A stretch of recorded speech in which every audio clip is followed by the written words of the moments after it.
Então, Zé, você é tido e havido como um sujeito que sempre tem uma história na ponta da língua para contar. Seja de propaganda, seja de relacionamento. Enfim, você é uma pessoa absolutamente enriquecida, uma mente que extrapola a sua cabeça com coisas boas. Conta um caso para nós agora. Ah, eu gosto. História é uma coisa interessante, até porque história resgata momentos, resgata pessoas, situa o assunto. E eu tive o privilégio de viver, e ainda vivo, muitas histórias, mas uma das que mais me marcou, e está no livro Não do É o que Parece, que nós editamos recentemente, e que pode ser consumido entrando no site da APP, que são um livro de causos, de histórias sobre a publicidade, sobre a comunicação. Mas quando eu fui presidente da APP, da Associação dos Profissionais de Propaganda, nós editamos um livro que era de causos da propaganda. E lá naquele livro tem uma história contada por mim, muito interessante e gozada. Eu trabalhava na Norton, e o dono da Norton era um sargentão, um cara fantástico, chamado Geraldo Alonso pai. Geraldo Alonso filho está aí. E, não, caipira de Pereiras. É interior de São Paulo? É, de Pereiras, interior de São Paulo. E o Geraldo foi uma das pessoas mais machistas que eu conheci na vida. Era um machão de primeira. Por volta aí dos anos 80 e alguma coisa, a Norton estava sem diretor de criação. Foi final dos anos 80 isso. O Agnello Pacheco havia saído, criou a agência dele, fizemos 2 tentativas lá como diretor de criação, que não emplacaram, e nós estávamos sem diretor de criação. E aí eu tive um contato com uma pessoa brilhante, e brilhante até hoje, queridíssima amiga, chamada Cristina Carvalho Pinto. E por uma aproximação que também não veio o caso contar essa aproximação, poderia até contar, mas vou me arrastar. E a Cristina acabou sendo contratada pelo Geraldo Alonso Filho, que na época dirigia a agência, e o pai já fazia só um papel mais ali de retaguarda, acompanhando o que o filho conduzia junto comigo e com outros diretores ali. O Geraldo pai estava viajando, e o Geraldo Filho fechou com a Cristina, ela ser diretora de criação.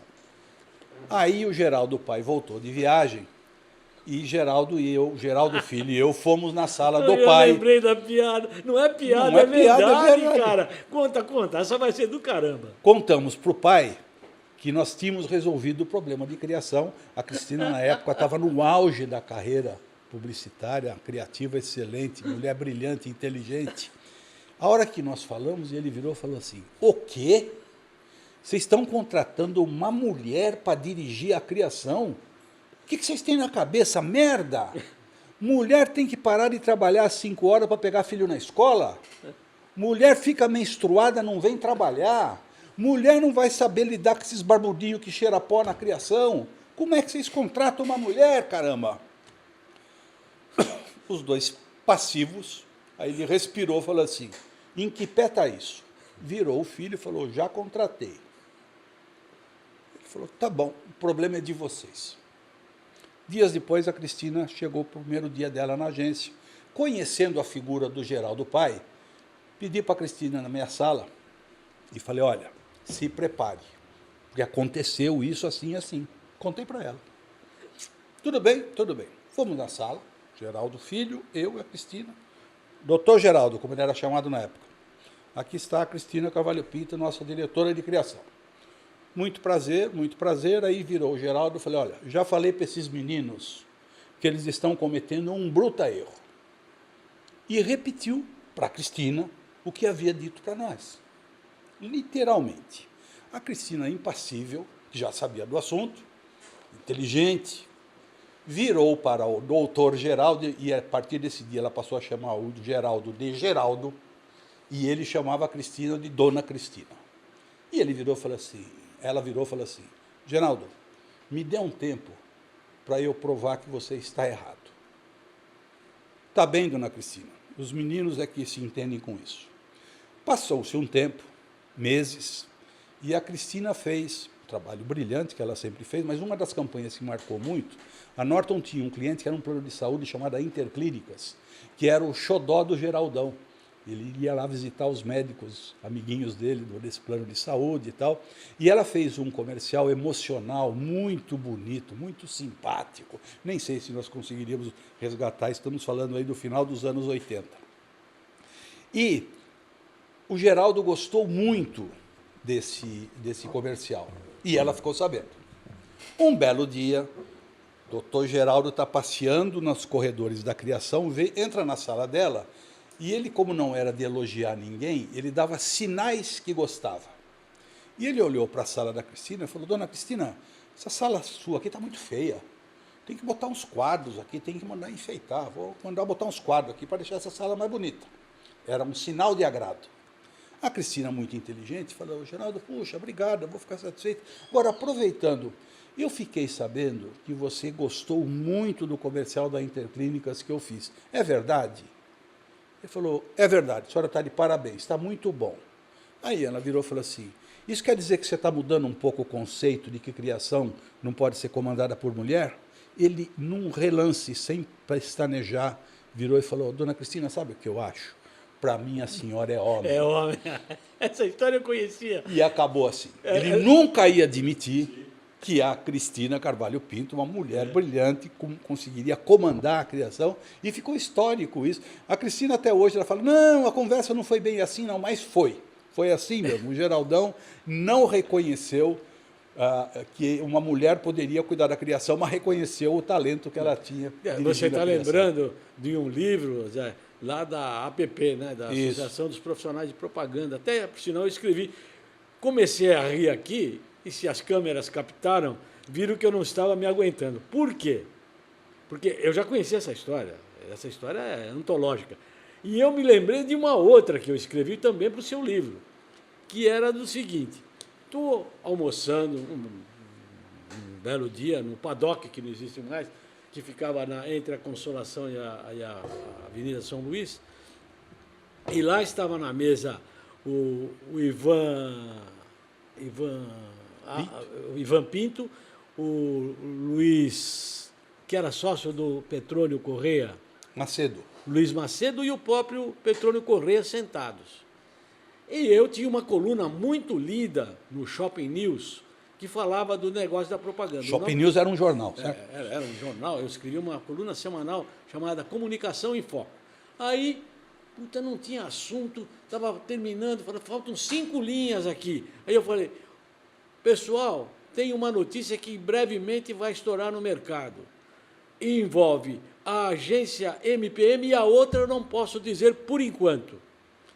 Isso saiu no domingo, numa segunda-feira, o senhor Petrônio, chamado Coronel, me chamou e eu fiquei até, levei um susto, falei, pô, quem? O Petrônio está me chamando lá na agência da MPM, tá? Cheguei lá, ele falou, ô menino, tudo bem? Tudo bem. Teu almoço foi bom? Foi. Rendeu a comida ou rendeu a notícia? Eu falei, renderam os dois, a notícia e a comida. Por que eu estava errado? Falou, cada um escreve o que quer, agora a verdade ninguém sabe. Passaram-se os dias, 15 dias depois eu sou chamado para uma coletiva com outros jornalistas do setor de propaganda e marketing, que era para anunciar a venda da MPM para aquele grupo norte-americano, que agora não me ocorre o nome, mas era um grupo muito forte.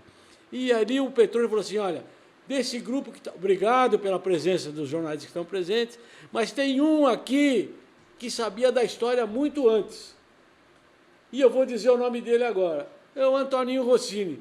Eu falei assim, ué, mas por que você não terminou de contar a história? Não, porque você que obrigou a dar essa entrevista agora, porque só ia dar no fim do ano. Eu imaginava que você soubesse, que você só estava adiando, mas não estava adiando. Eu chutei a bola no ângulo certo, fiz um gol. E até nos últimos dias dele, ele morreu já faz uns 5, 6 anos, ele lembrava disso e morria de rir comigo. Muitas vezes eu estava em Brasília, na volta, porque ele era presidente de uma entidade de classe muito forte, e voltávamos juntos e ele vinha conversando. Mas eu pensava que você tinha criado um clima e você soubesse qual era a agência. Falei, não sabia nada. Eu tinha um buraco para preencher e preenchi com essa notícia. E você assumiu a profissão certa, né?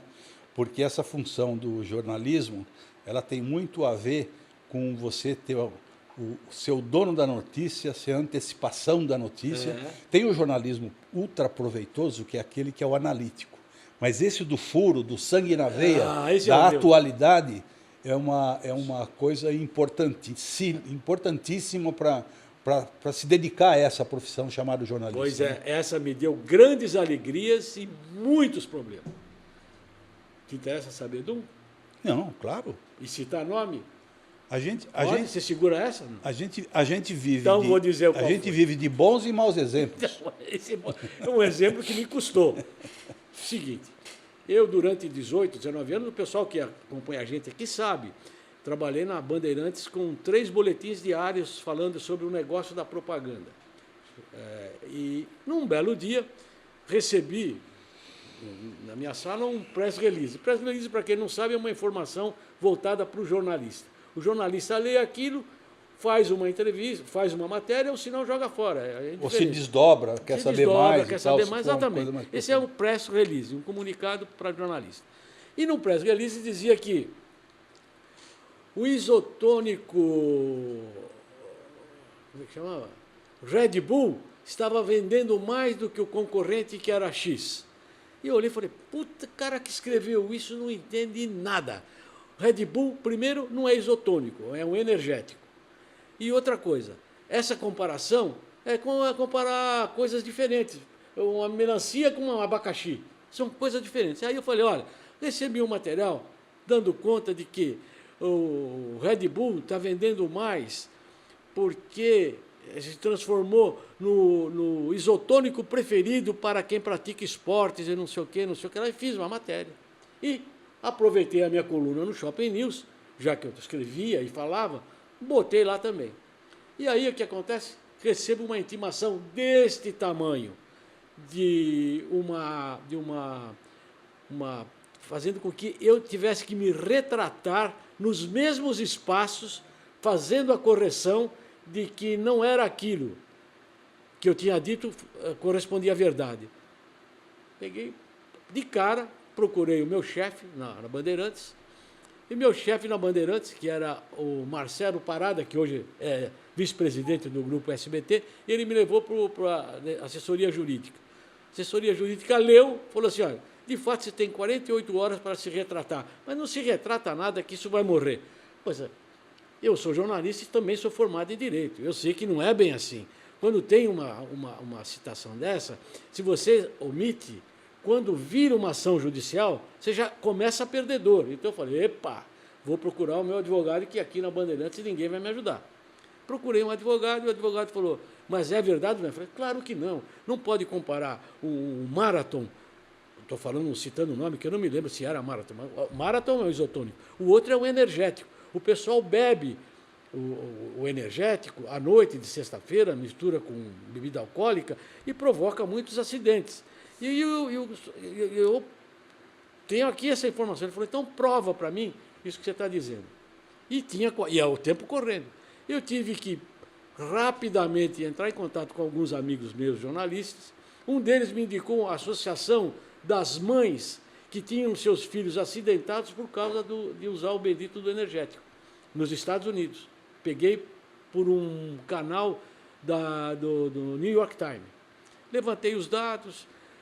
A Globo, que se interessou pelo meu caso, porque o chefe da reportagem do Fantástico era um conhecido meu, se interessou pelo caso, fez uma matéria na porta do Hospital das Clínicas numa sexta-feira à noite. E os caras que chegavam bêbados, como é que foi? Bebi vodka. Com o quê? Vodka. Bebeu também o energético? Bebi energético também, quero saber e tal, tudo arrebentado. Então, essas matérias, quando publicadas, e mais as informações recebidas das mães, serviram como um elemento que me deram sustentação e eu me livrei de uma ação que, naquela época, muitos anos atrás, poderia representar um grande prejuízo profissional e até financeiro. Mas isso não quer dizer que hoje as coisas mudaram. O que se bebe hoje está absolutamente com as informações adequadas, nas embalagens, está tudo correto. Mas a informação que gerou toda essa bagunça foi o release que informava coisas diferentes, um abacaxi de uma melancia. E me deu essa dor de cabeça que o tempo resolveu. Mas você contando essa história, acho que tem um sentimento aí de atualidade importante, né? Da responsabilidade da transmissão da informação, daquilo que um profissional deve se comprometer, não só a apurar fatos e verdades antes de publicar, e principalmente não inventar fatos, né, que hoje esse famoso fake news está acontecendo aí, e graçando. Eu já disse isso nesse programa aqui, eu acho que o que acontece hoje no jornalismo brasileiro rebaixa a função do jornalista, porque não dá a ele uma comparação com qualquer pessoa ter opinião sobre qualquer coisa, sem apurar, sem conhecer, sem ter um sentido profissional, às vezes de ética, e acaba fazendo com que essa função do jornalismo parece que fica manchada. Claro. Quando você tem uma profissão linda, maravilhosa, você acabou de dar um exemplo, quanto que é importante que uma nota dessa acaba provocando a necessidade de você ir apurar o fato